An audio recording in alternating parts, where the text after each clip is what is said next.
Your birth certificate is worth a vast fortune. It is worth millions.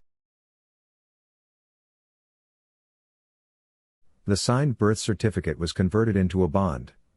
The Federal Reserve accepted that bond for a specific value. That value, roughly $1 million, was transferred to the Treasury in exchange for that bond. From that bond, an account was created at the Treasury. The Federal Reserve has an internal publication known as Modern Money Mechanics.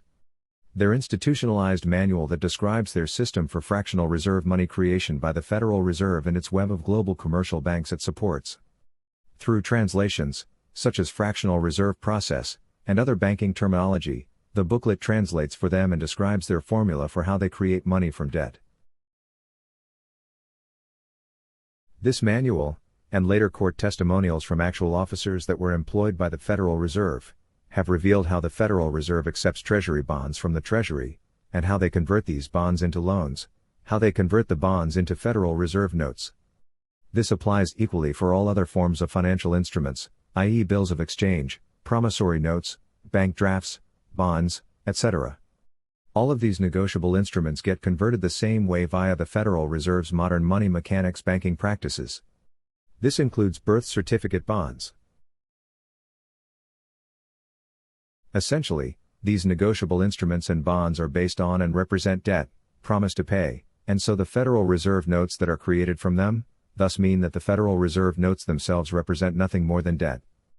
Based on their fractional reserve practice, and the laws that were drafted for the banks, current regulations only require that they maintain 10% of those notes on deposit, known as their required deposit or required reserve. The other 90% is considered an excessive reserve. They can then loan that 90%, excessive reserve, out as fresh new created money. For every deposit made to their banking system, can be converted into 9 times that original deposit.